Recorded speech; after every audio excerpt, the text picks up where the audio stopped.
إن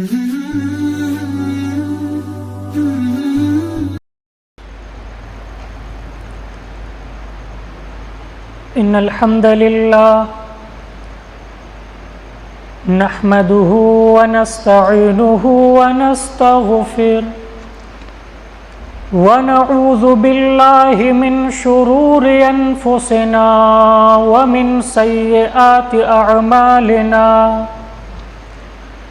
من يهده الله فلا مضل له ومن يضلل فلا هادي له وأشهد أن لا إله إلا الله وحده لا شريك له وأشهد أن محمدًا عبده ورسوله أما بعد يا أيها الذين آمنوا اتقوا الله حق تقاته ولا تموتن إلا وأنتم مسلمون يا أيها الناس اتقوا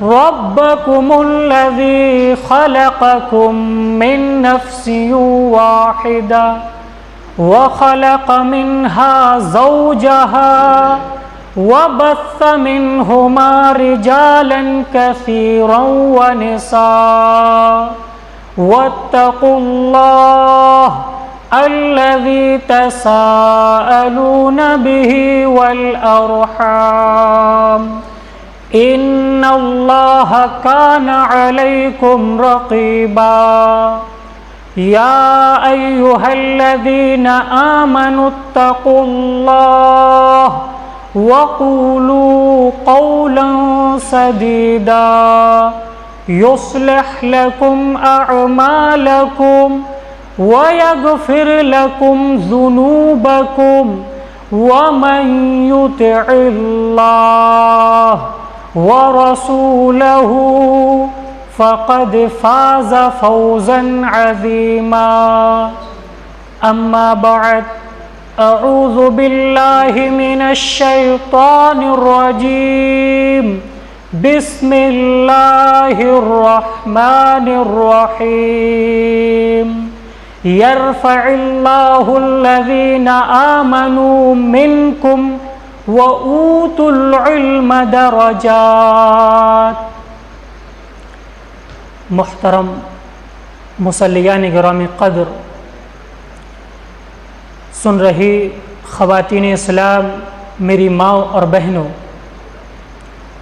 میرے وہ بھائی جو ابھی بھی جلسہ گاہ میں تشریف نہیں لا سکے ہیں اور اپنے دکان و مکان میں بیٹھے ہوئے ہیں، میں ان سے التماس کروں گا کہ ضرور جلسہ گاہ میں تشریف لائیں، دین کی باتوں کو سنیں اور ثواب کے حقدار بنیں۔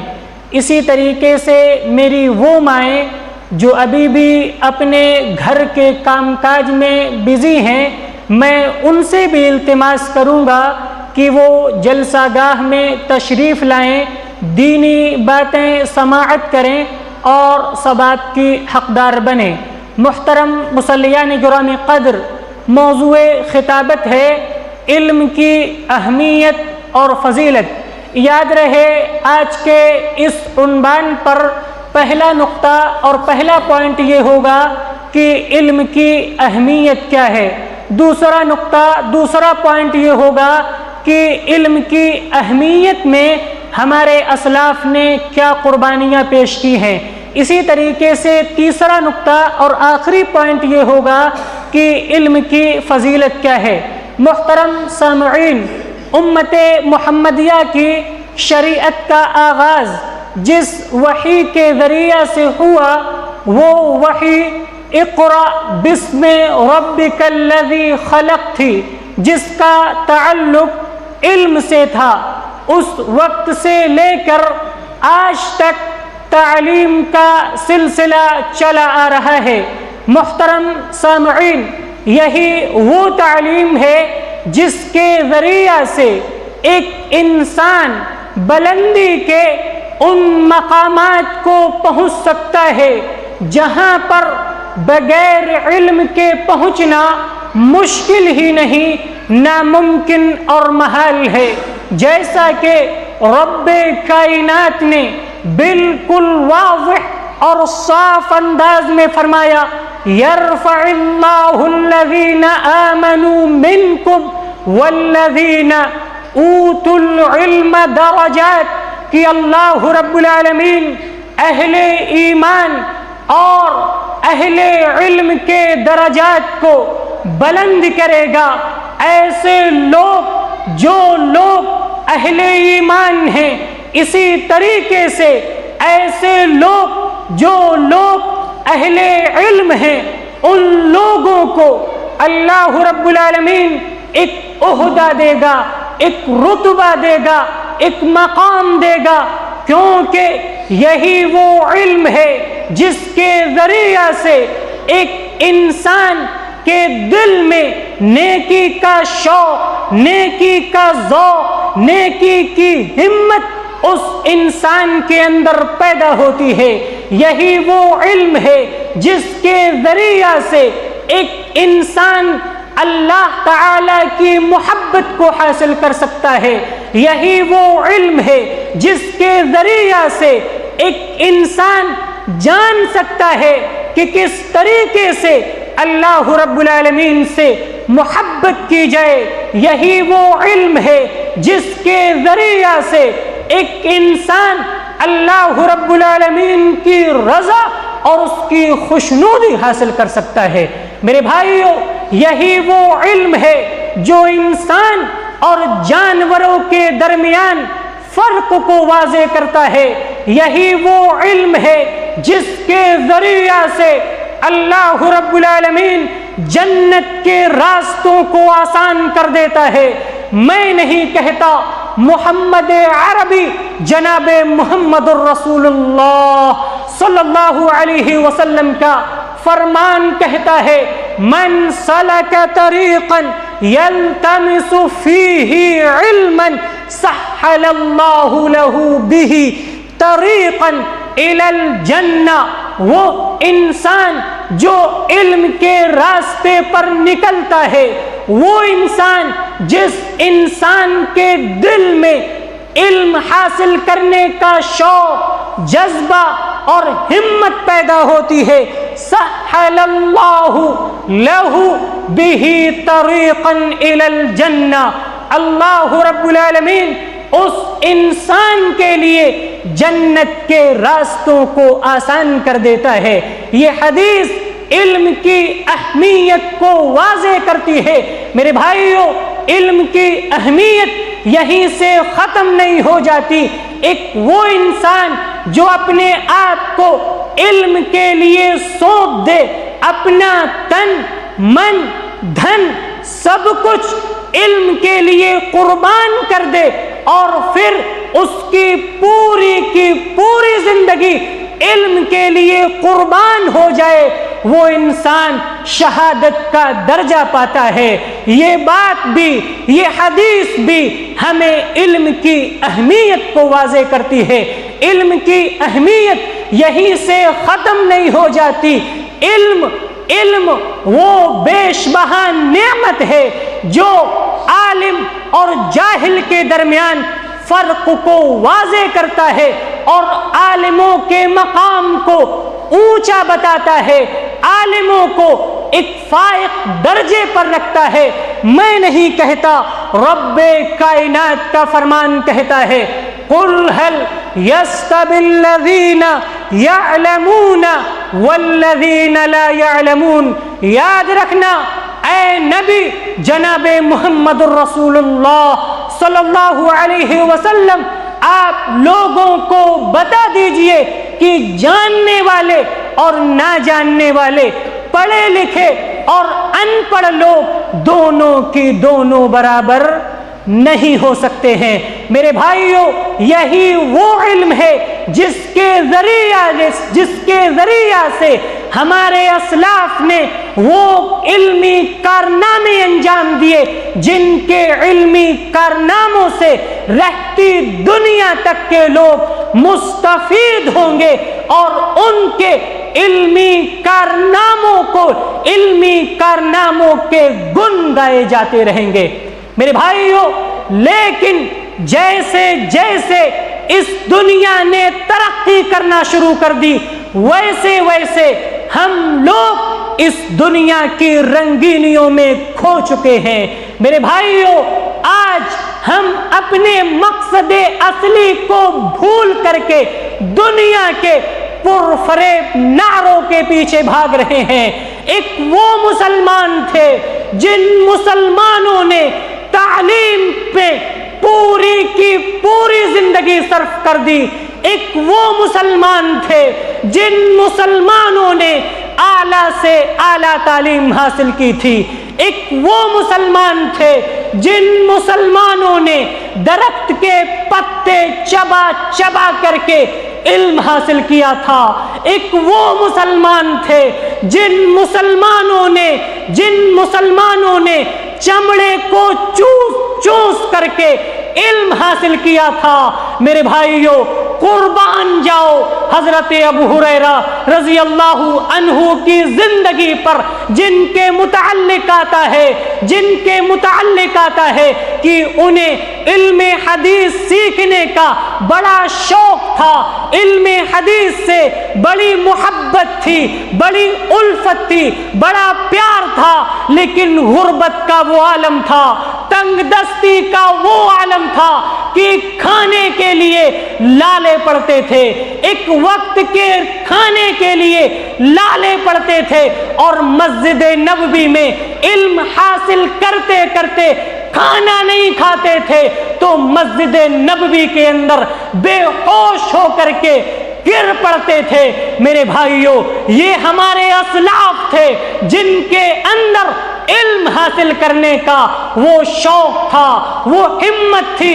قربان جائیں حضرت عبداللہ بن عباس کی زندگی پر کہ ان کے متعلق آتا ہے کہ عرب کی اس چلچلاتی دھوپ کو کون نہیں جانتا، عرب کی ریتیلی زمین کو کون نہیں جانتا۔ اس چلچلاتی دھوپ کے اندر، ریتیلی زمین کے اندر علم حاصل کرنے کے لیے نبی صلی اللہ علیہ وسلم کی سنتوں کے حصول کے لیے نکل پڑتے تھے، اور رات کو صحابہ کرام کے گھر کے باہر دروازوں پر پوری کی پوری راتیں وہیں پر گزارتے تھے۔ ڈھنگ سے انہیں کھانا بھی میسر نہیں، ڈھنگ سے انہیں سونا بھی میسر نہیں، لیکن علم کے لیے، علم حدیث کے لیے، علم شرعی کے لیے ان کے دل میں شوق تھا، جذبہ تھا، ہمت تھی، اپنی زندگی علم حدیث کے لیے قربان کرنے کے لیے ان کے دل میں محبت تھی میرے بھائیوں۔ قربان جاؤ امام بخاری کی زندگی پر، جنہوں نے اپنی پوری کی پوری زندگی علم کے لیے، علم کے حصول کے لیے قربان کر دی میرے بھائیوں۔ ان کے متعلق آتا ہے کہ انہوں نے 40 سال تک، 40 دن نہیں، 40 مہینے نہیں، 40 سال تک انہوں نے سوکھی روٹی کھا کھا کر کے اپنی زندگی 40 سال تک گزار دی، لیکن علم حدیث کے سیکھنے میں انہوں نے ذرہ برابر بھی کسر نہیں چھوڑی میرے بھائیوں۔ یہ وہ امام بخاری تھے جو نابینا تھے، لیکن پھر بھی ان کے اندر علم حدیث، علم شرعی حاصل کرنے کا شوق تھا، ہمت تھی۔ امام بخاری متعلق مورخین لکھتے ہیں کہ دن میں 16، 17، 18 مرتبہ رات میں جاگ جاگ کر کے علم حدیث کو سیکھتے تھے، علم حدیث کو لکھتے تھے۔ یعنی علم حدیث کے لیے اتنی محبت تھی، اتنا شوق تھا، اتنا جذبہ تھا کہ دن میں تو بھی نہیں سوتے تھے لیکن رات میں بھی نہیں سویا کرتے تھے، اور علم حدیث کے لیے اپنی راتوں کی راتیں قربان کر دیتے تھے۔ میرے بھائیوں، ہمارے وہ اسلاف جنہوں نے دن اور رات ایک کر دیا اور دن بھر کی محنتیں داؤ پر لگا دی، ساری مشکلات، ساری دقتیں، ساری پریشانیاں جھیلی تاکہ علم حدیث خود وہ سیکھیں اور ہم تک علم حدیث کی جانکاری ہو سکے۔ افسوس ہے، دل خون کے آنسو روتا ہے کہ آج ہمیں پکا پکایا پلاؤ مل گیا، پکا پکایا حلوہ بھی مل گیا، لیکن پھر بھی ہم ان کے علم حدیث سے فائدہ حاصل کرنے کو تیار نہیں ہے۔ میرے بھائیوں، قربان جاؤ امام ابو حاتم کی زندگی پر، قربان جاؤ ہمارے اسلاف کی زندگیوں پر، جنہوں نے 7 سال تک علم حدیث کے لیے سفر کیا ہے۔ امام ابو حاتم کے متعلق آتا ہے کہ انہوں نے 7 سال تک علم حدیث کے لیے سفر کیا، اور غربت کا یہ عالم تھا، تنگ دستی کا یہ عالم تھا کہ ان کے پاس کھانے پینا تو دور کی بات، اپنے تن کے کپڑوں کو بیچ کر انہوں نے علم حدیث حاصل کیا ہے۔ انہوں نے اپنے جسم کے کپڑوں کو بیچ کر علم شرعی حاصل کیا ہے۔ ان کے متعلق مورخین لکھتے ہیں کہ ایک مرتبہ وہ مدینہ سے مصر کے لیے روانہ ہوئے اور پھر انہوں نے کشتی کا سفر کیا۔ پہلے زمانے کے اندر ہوتا ہوتا تھا کہ ہواؤں کے ذریعہ سے کشتی چلتی تھی۔ پورب کی طرف اگر ہوا چل رہی ہے تو پورب کی طرف کشتی بھاگے گی، پچھم کی طرف ہوا چل رہی ہے، پچھم کی طرف کشتی بھاگے گی۔ کشتی سے انہوں نے مدینہ سے مصر کے لیے سفر کیا، اور کشتی نے اپنا رخ بدل لیا اور جس سمت انہیں جانا تھا اس سمت سے ہٹ کر دوسری سمت چلے گئے، اور کئی مہینوں تک دوسری سمت میں پھنسے رہے۔ کھانے پینے کا کوئی سامان ان کے پاس موجود نہیں ہے، اور 3 لوگ یہ موجود تھے جنہوں نے اتنا لمبا سفر طے کیا تھا۔ مورخین لکھتے ہیں کہ جب یہ لوگ کشتی میں پھنسے تو کئی مہینوں تک یہ وہیں پر پھنسے رہے، اور دوسری سمت جہاں انہیں جانا تھا وہاں کی ہوا بھی نہیں چلی، وہاں کی طرف ہوا ہی نہیں چلی، اور وہاں پر یہ پھنسے رہے۔ ان کی زندگی پورے کے پورے دن اجیرن ہو گئے، بیکار ہو گئے۔ کھانے کے لیے کوئی بندوبست موجود نہیں ہے۔ پھر کھانے کی وجہ سے ان میں سے آدمی، 3 لوگ تھے، ایک آدمی ان میں سے بے ہوش ہو کر کے گر پڑا۔ ان میں سے ایک آدمی بے ہوش ہو کر کے گر پڑا۔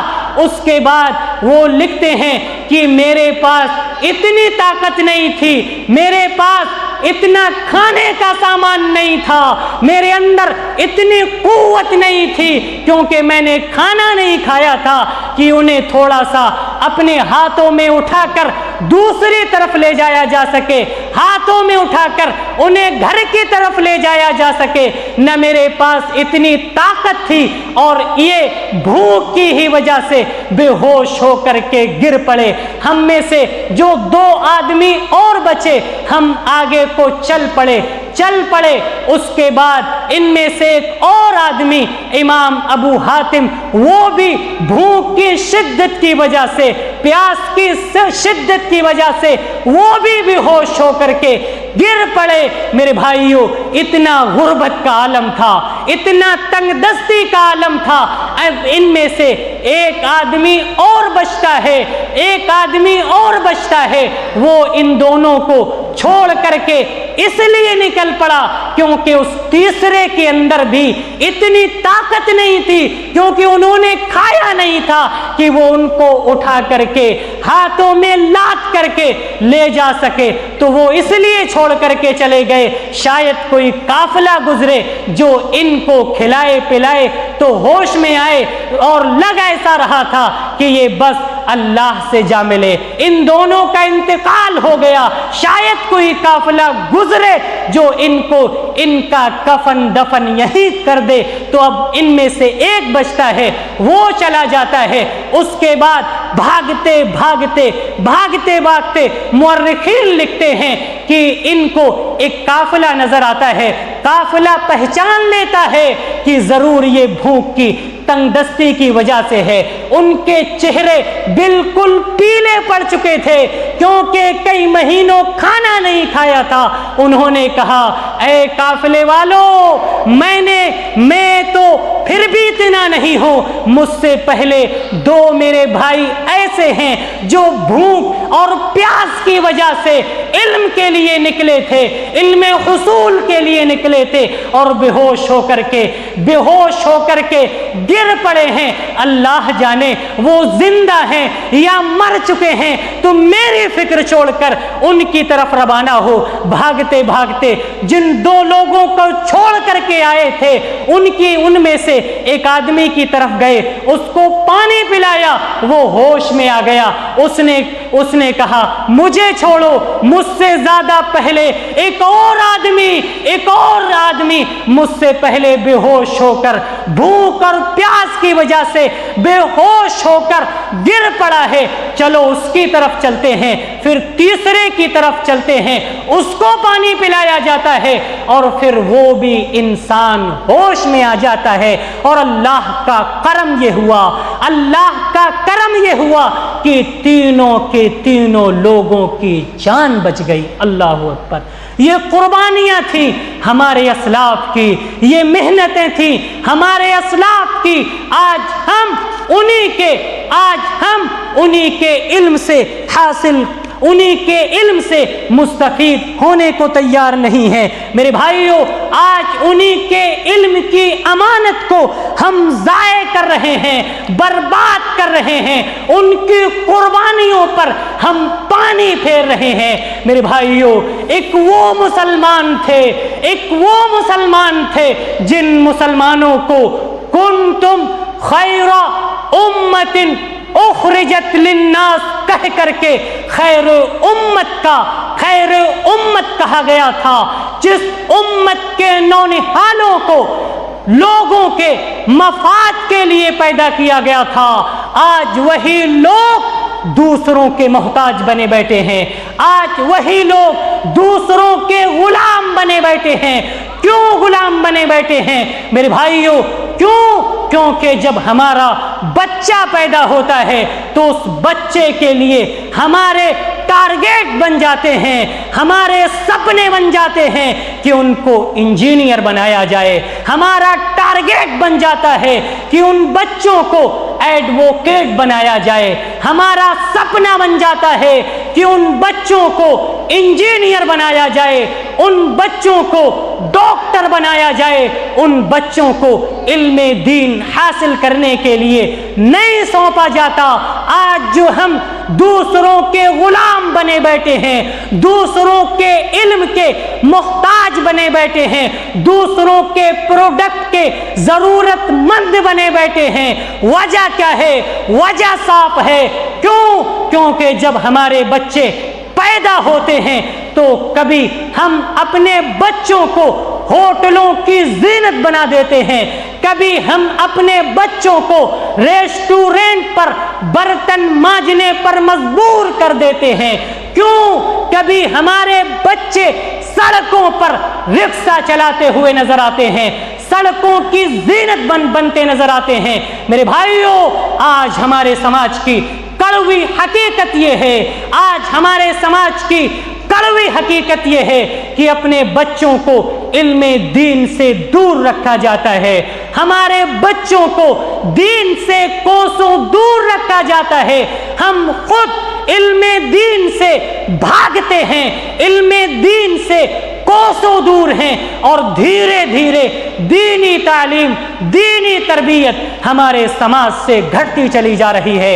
میرے بھائیوں، اگر ہم اپنے بچوں کو پڑھاتے بھی ہیں تو ایسے اسکول، ایسے کالجوں میں پڑھاتے ہیں جہاں ہمارے بچوں کو دین سے دور کر کے فارغ کیا جاتا ہے۔ میرے بھائیوں، ہم اپنی مسلم بچیوں کو اگر تعلیم دیتے بھی ہیں، پڑھاتے بھی ہیں، تو ایسے اسکول اور کالجوں میں پڑھایا جاتا ہے جن اسکول اور کالجوں میں اسکرٹ پہننے پر مجبور کیا جاتا ہے، اور وہ بے شرم باپ جو اپنی بچی کو اسکرٹ پہنا کر بائک پر سوار ہو کر وہ بے شرم باپ اسکول چھوڑ کر کے آتا ہے، وہ بے شرم بھائی اسکرٹ پہن کر اپنی بہن کو ایسے اسکول اور کالج میں چھوڑ کر کے آتا ہے۔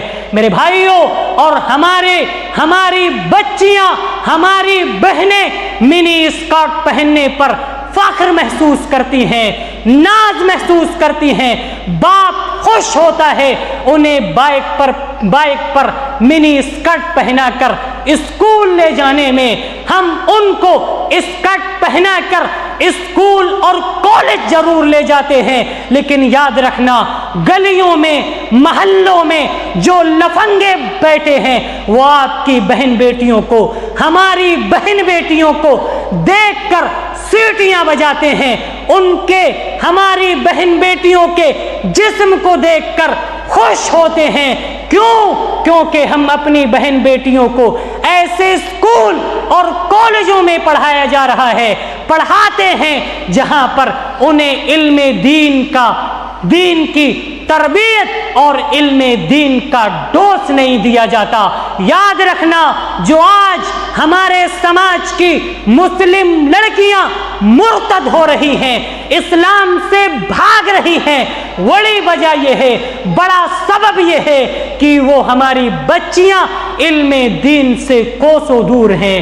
کیوں نہ ہم خود اپنے آپ کو علم دین کے لیے تیار کریں، کیوں نہ ہم اپنی بچیوں کو علم دین کے لیے سونپیں، کیوں نہ اپنے بچوں کو علم دین کے لیے سونپیں، اپنے بچوں کو حافظ بنائیں، عالم بنائیں، حافظ الحدیث بنائیں، قاری بنائیں، علم کے لیے سونپیں۔ میرے بھائیوں، اگر ہم نے خود تعلیم حاصل کی ہوتی، اپنے بچوں کو علمی زیب و زینت سے آراستہ کیا ہوتا، تو ہماری بچی غیر مسلموں کے ساتھ بھاگ نہیں رہی ہوتی، ہماری بچیاں فتنہ ارتداد کا شکار نہیں ہو رہی ہوتی، کیونکہ انہیں معلوم ہوتا، انہیں پتہ ہوتا، انہیں علم ہوتا کہ جس انسان کے ساتھ ہم میل جول کر رہے ہیں،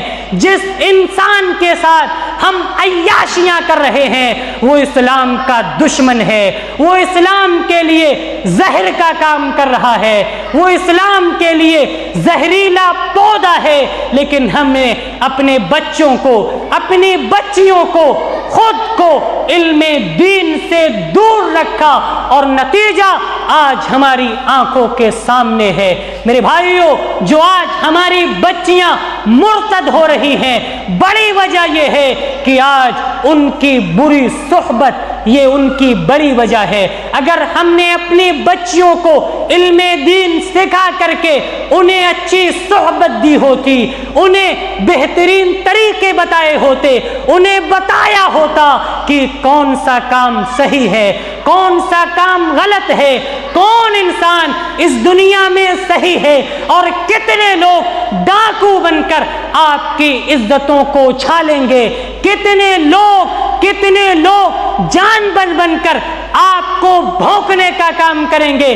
اگر انہیں سکھایا ہوتا، بتایا ہوتا، اپنی بچیوں پر نظر رکھی ہوتی، کہاں بیٹھ رہی ہے، کہاں جا رہی ہے، کہاں اٹھنا ہے، کہاں بیٹھنا ہے، کہاں سو رہی ہے، کہاں جا رہی ہے، اچھی صحبت دی ہوتی، نظر رکھی ہوتی تو جو نتیجہ آج ہمارے سامنے ہے اس نتیجے سے ہمیں آج گزرنا نہیں پڑتا۔ میں اس طرف جانا نہیں چاہتا، بتانا یہ چاہتا ہوں کہ میرے بھائیوں اپنے آپ کو علم دین سے مزین کریں، اپنے آپ کو علم دین سے آراستہ اور پیراستہ کریں، خود کو علم دین کے لیے لگائیں، اپنے بچوں کو، اپنے بچیوں کو علم دین کے لیے سونپے۔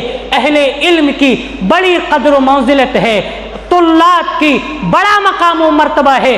آئیے ایک ایک کر کے جاننے کی کوشش کرتے ہیں کہ اہل علم کا مقام کیا ہے۔ اللہ کے نبی جناب محمد الرسول اللہ صلی اللہ علیہ وسلم نے ارشاد فرمایا، طلب علم جہاں جہاں بھی بیٹھ جایا کیا کرتے ہیں، جہاں جہاں بھی بیٹھ جایا کیا کرتے ہیں، وہاں پر اللہ کی رحمتیں، اللہ کی برکتیں نازل ہوتی ہیں۔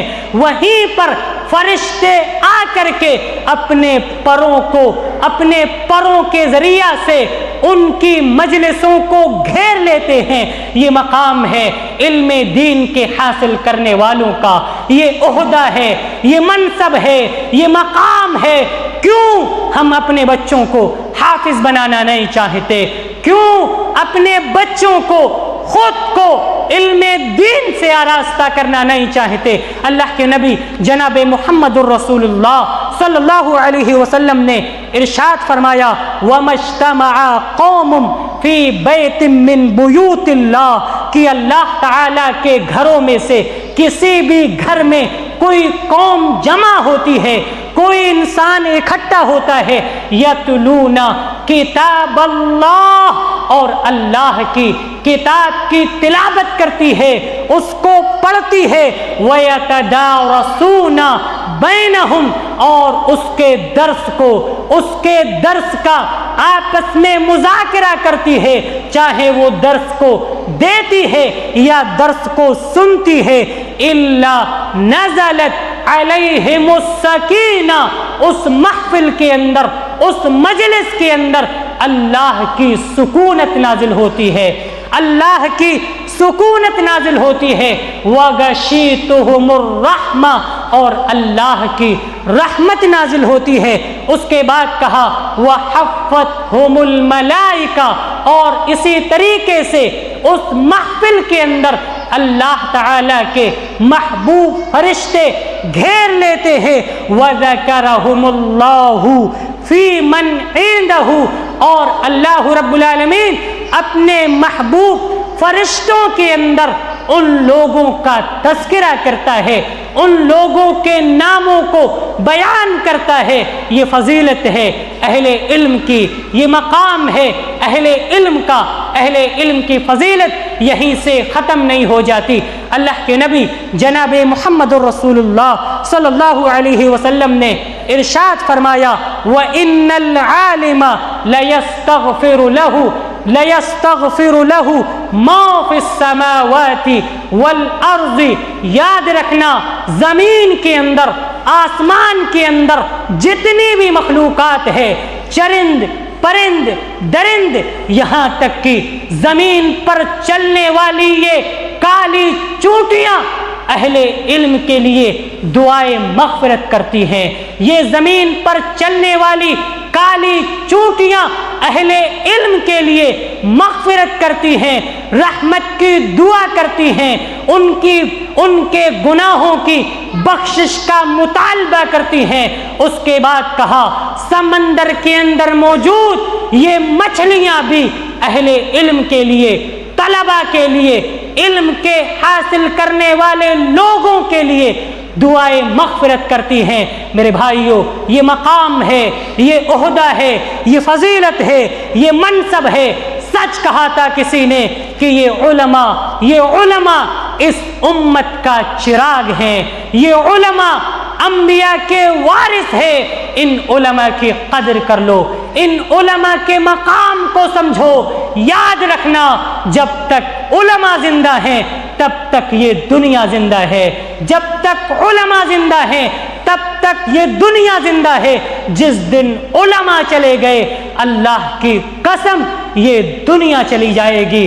میرے بھائیوں، ان علماء کے مقام کی بات کی جائے، مقام کی بات کی جائے تو نبی اکرم جناب محمد الرسول اللہ صلی اللہ علیہ وسلم نے ارشاد فرمایا کہ اگر کوئی ہستی سب سے زیادہ جواد ہے، اگر کوئی ہستی سب سے زیادہ سخی اور فیاض ہے تو وہ ہستی رب ذوالجلال کی ہستی ہے۔ اس کے بعد اگر کوئی ہستی، رب کے بعد اگر کوئی ہستی سب سے زیادہ جواد اور سخی ہستی ہے تو وہ میری ہستی ہے، میرا مقام ہے۔ اور میرے بعد جو سب سے زیادہ جواد اور سخی ہستی ہے، سخی انسان ہے، وہ میرے بعد یہ علماء اکرام ہے جو علم دین کو سیکھتے ہیں اور دوسرے لوگوں کے سامنے علم دین کو سکھایا کیا کرتے ہیں۔ ان کا بڑا مقام ہے، ان کی بڑی اہمیت ہے، ان کی بڑی فضیلت ہے۔ اللہ کے نبی جناب محمد الرسول اللہ صلی اللہ علیہ وسلم نے ان کی فضیلت بیان کرتے ہوئے فرمایا، بڑی مشہور حدیث ہے، خیرکم من تعلم القرآن وعلم، تم دنیا کے تمام لوگوں میں سب سے بہتر انسان وہ ہے، سب سے افضل انسان وہ ہے جو قرآن کو سیکھے اور سکھائے۔ جس انسان کے اندر علم دین سیکھنے کا جذبہ ہو یا علم دین سکھانے کا جذبہ ہو، ایسا انسان سب سے زیادہ اللہ کی نظروں میں پسندیدہ انسان ہے، ایسا انسان اللہ کی نظروں میں سب سے زیادہ ممتاز انسان ہے۔ ہم وکیل بنا لیں، ایڈوکیٹ بنا لیں، انجینئر بنا لیں، دنیا کا مہان انسان بنا لیں، لیکن یاد رکھنا ہم اللہ کی نظروں میں محبوب نہیں بنے ہیں۔ اللہ کی نظروں میں محبوب انسان وہ ہے، خیرکم من تعلم القرآن وعلم، جو دین کو سیکھے اور سکھائے۔ علم کی اہمیت کی بات کی جائے تو ہمارے اسلاف کہتے ہیں کہ اگر کسی انسان کو مجھے پتہ چل جائے کہ میری زندگی کا آخری لمحہ ہے، میری زندگی کا آخری منٹ، آخری لمحہ ہے، تو اللہ کی قسم میں دوسری عبادتیں چھوڑوں گا، لوگوں کو ضرور علم دین سکھاؤں گا۔ کیوں سکھاؤں گا؟ کیونکہ علم دین کا سکھانا یہ تمام عبادتوں کے اندر ایک افضل ترین عبادت ہے۔ کیوں علم دین سکھاؤں گا؟ کیونکہ علم دین سکھانے کے لیے 1 گھنٹہ سیکھنا یا 1 گھنٹہ علم دین سکھانا، سیکھنا یا سکھانا 1 گھنٹہ پوری رات عبادت کرنے پر بھاری ہے۔ یہ علم دین کی اہمیت ہے، یہ علم دین کا مقام ہے، یہ عہدہ ہے۔ میرے بھائیوں، علماء کے مقام کی بات کی جائے تو علماء کی صحبت بھی یہ بہترین عبادت ہے۔ علماء کے مقام کی بات کی جائے تو مجھے صحیح مسلم کی وہ حدیث یاد آ رہی ہے۔ اللہ کے نبی جناب محمد الرسول اللہ صلی اللہ علیہ وسلم نے ارشاد فرمایا کہ وہ انسان جو میری مسجد کے اندر یا تو علم دین سیکھنے کی غرض سے یا تو علم دین سکھانے کی غرض سے مسجد کے اندر آئے گا، سیکھنا غرض ہو یا سکھانا غرض ہو، اس مقصد کو لے کر کے آئے گا تو آپ صلی اللہ علیہ وسلم نے ارشاد فرمایا، صحیح حدیث ہے، فَهُوَ بِمَنْزِلَةِ مُجَاہِد، ایسے انسان کا مقام، ایسے انسان کا مرتبہ مجاہد کے برابر ہے، جہاد کرنے کے برابر اس انسان کو اہمیت دی جاتی ہے۔ تو یہ حدیث ہمیں بتاتی ہے کہ علم دین اگر ہمیں نہیں آتا تو ہمیں علماء سے سیکھنا چاہیے۔ علم دین سیکھنا جہاد کے برابر ثواب ہے، علم دین کا سکھانا جہاد کے برابر ثواب ہے۔ میرے بھائیوں، آج ہم اس علم دین سے کیوں بھاگ رہے ہیں؟ کیوں خود کو علم دین سے آراستہ اور پیراستہ کرنا نہیں چاہتے؟ میرے بھائیوں، بڑی فضیلت ہے، بڑا مقام ہے ان علماء کرام کو، جن علماء نے میرے بھائیوں، آپ مدرسے کے اندر جائیں، آپ مدرسوں کے اندر جائیں، میں نے خود جامعہ محمدیہ مئو کے اندر دیکھا ہے، اتنی قربانیاں پیش کرتی ہیں علم کے لیے کہ کھانے کے لیے 25 منٹ تک ہمیں کھانا میسر نہیں ہوتا، اور لمبی لائنیں لگا کر کے بھوک اور پیاس کی وجہ سے ہمیں لمبی لائنیں لگانا پڑتی ہیں، تب ہمیں جا کر کے کھانا میسر ہوتا ہے۔ اور وہ کھانا جس کھانے میں دال کے اندر، اللہ کی قسم، دال کا ایک نقطہ بھی نظر نہیں آتا۔ میرے بھائیوں، وہ مدارس، جن مدارسوں کے اندر علم دین حاصل کرنے کے لیے ہمارے علماء وہ قربانیاں پیش کرتے ہیں کہ پورے ہفتے چلے جاتے ہیں، انہیں گوشت کھانا میسر نہیں ہوتا، ہفتے میں 1-2 مرتبہ گوشت نصیب ہوتا ہے۔ میرے بھائیوں، یہ تمام دقتیں جھیلنی پڑتی ہیں علم کے لیے، یہ تمام مشکلات جھیلنی پڑتی ہے علم کے لیے، اور ہمارے اسلاف نے اس سے کئی گنا زیادہ مشکلات جھیلی ہیں علم کے لیے۔ میرے بھائیوں، کیوں نہ ہم علم دین کے لیے خود کو تیار کریں، اپنے بچوں کو تیار کریں، اور اسی طریقے سے ہم اپنی بچیوں کو بھی علم دین کے لیے تیار کریں، تاکہ ہمارے بچے، ہماری بچیاں شرک و بدعات کے چراغ کو بجھا کر کے توحید کے چراغ کو جلائیں، اور اسی طریقے سے توحید کی عظمت کا جھنڈا بلند کریں۔ کیوں نہ یہ ہمت، یہ شوق، یہ جذبہ ہم لوگوں کے اندر پیوست ہونا چاہیے۔ میرے بھائیوں، یہ علماء ہیں، قرآن کریم نے، اللہ تعالیٰ نے جگہ پر ان علماء کرام کی فضیلت بیان کی ہے، ان علماء کرام کا مقام بیان کیا ہے، تو ضرورت اس بات کی ہے کہ ہم علم دین کو سیکھیں، سکھائیں، اور اپنے آپ کو علم دین کے لیے تیار کریں۔ آخر میں رب کائنات سے دعا ہے کہ باری اللہ ہم تمام لوگوں کو کہنے سننے سے زیادہ عمل کرنے کی توفیق دے، آمین۔ اے رب کائنات، تو ہمیں خود کو دینی تعلیم و تربیت سے آراستہ اور پیراستہ کرنے کی توفیق دے، آمین۔ تقبل یا رب العالمین، والسلام علیکم ورحمۃ اللہ۔